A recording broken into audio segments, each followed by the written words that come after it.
is Lori Vallow not guilty or guilty of conspiracy to commit first-degree murder of Tylee Ryan and grand theft by deception? Answer, guilty. What's up, Mob Crew? I'm Chris. In today's video, we're going over some of the most shocking elements revealed in the Lori Vallow trial, including a second assassination attempt on Tammy Daybell, disturbing Google searches, and much more. Also, today's missing person case is Nikki Cunningham, missing out of Moriarty, New Mexico. She will be featured at the end of my video, so please stay until the end for that. Thank you so much.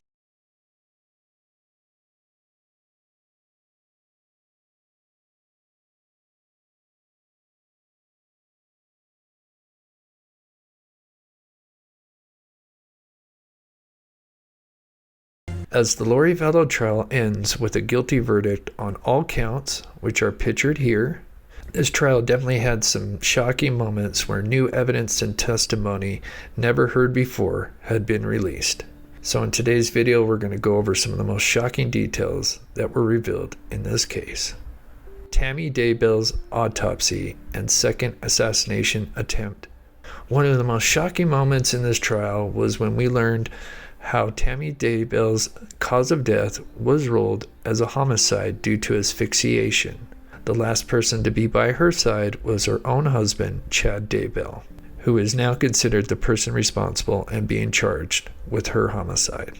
But there was actually more going on just hours prior to Tammy's death.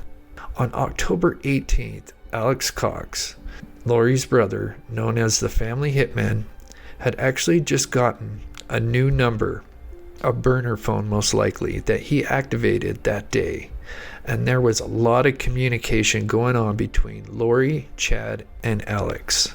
Remember, up to this point, Alex had been responsible or part of all of the other homicides in this case, and recently failed at an assassination attempt on Tammy Daybell's life on October 9th.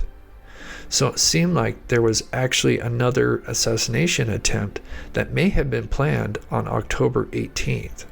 Although a lot of the communication is unknown, we learned that Alex's new phone was pinging in the area near the Daybell residence, and the three, Lori, Chad, and Alex, were communicating heavily with each other. At 10:07 p.m., Alex's phone was pinging at a church near Daybell's home, and he would ping around that area for nearly 2 hours. Clearly they were planning something involving Alex, but for whatever reason, Alex would eventually head back home, and Tammy would be found that next morning dead in her bed. Lori Vallow's abandoned garage holds disturbing items. Just after the Rexburg police showed up on a welfare check for J.J. Vallow on August 26, the three apartments that were being occupied by Lori, Alex, and Melanie would be abandoned that night, and Rexburg police would eventually search them. One of those apartments held some disturbing items. Shortly after obtaining a search warrant, they went through Lori's apartment, and in the garage they discovered many disturbing items, including an assortment of guns and rifles, along with silencers, army-grade knives. But some of the most bizarre items were a ghillie suit and hazmat suits. The most disheartening thing probably found in that apartment was J.J. Vallow's Risperidone prescription bottle that contained his medication for his autism. There was more pills than there should have been, meaning J.J. had not been receiving his normal dose of medication. Perhaps this was done on purpose to make it seem like he was acting out more due to becoming a zombie. David's nightmare while sleeping in JJ's bedroom. Perhaps a disturbing and traumatic experience for the parties involved in the wake of this nightmare are Melanie Gibb and David Warwick, who were dating at the time and went to spend the weekend at Lori's residence. During the night of September the 22nd, Alex Cox took J.J. Vallow to Lori's bedroom, and that was the last time he was seen alive. Melanie Gibb and David would spend the night at Lori's residence, and while David was sleeping in J.J.'s bedroom, Melanie woke up to David screaming in his sleep, And when she checked on David, he explained that he had the worst nightmare of his life. Apparently, it was so bad that they were trying to get a blessing from Chad in the middle of the night, but apparently Lori and Chad didn't answer.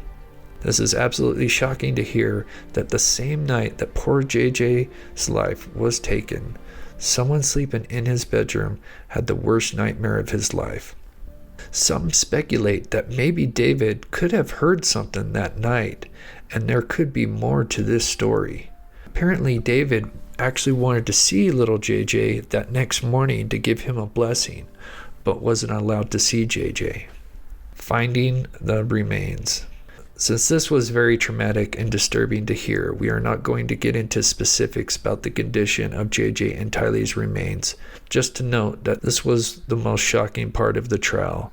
But something to note along with the remains is the fact that they found Tylee's DNA on a pickaxe belonging to Chad Daybell, and many believe this was further proof that he had taken part in the disposal of the remains. Then later on in the trial, we learned that a piece of Lori Vallow's hair was found inside the duct tape that was wrapped around poor little JJ. Although hair does get transferred all the time and could have been there before the duct tape was placed, the prosecution believes that this shows Lori Vallow had played a direct role in the tragic demise of her kids. Grand theft and disturbing Google searches. Although there were 4 victims in this case, and according to Chad and Lori, they were zombies, dark spirits who had taken over the person's body, there were clearly deeper motives, and that was grand theft. All 4 victims had either life insurance or Social Security benefits that could be exploited. It seems that back in July of 2019, just months before the kids would disappear, Lori Vallow was Googling Gerber life insurance and life insurance for children, meaning she had already been deciding their fate and how to exploit as much as she could from her own children. Just in the 4 months after the kids' lives were taken, she had acquired over $20,000 in Social Security benefits from the kids. Chad would receive just under $500,000 in life insurance after his late wife Tammy's homicide. So these are just some of the shocking things revealed in this trial.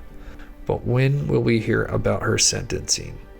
Well, according to sources, the sentencing in this trial will happen within 3 months, with life in prison being the maximum sentence since the death penalty was taken off the table.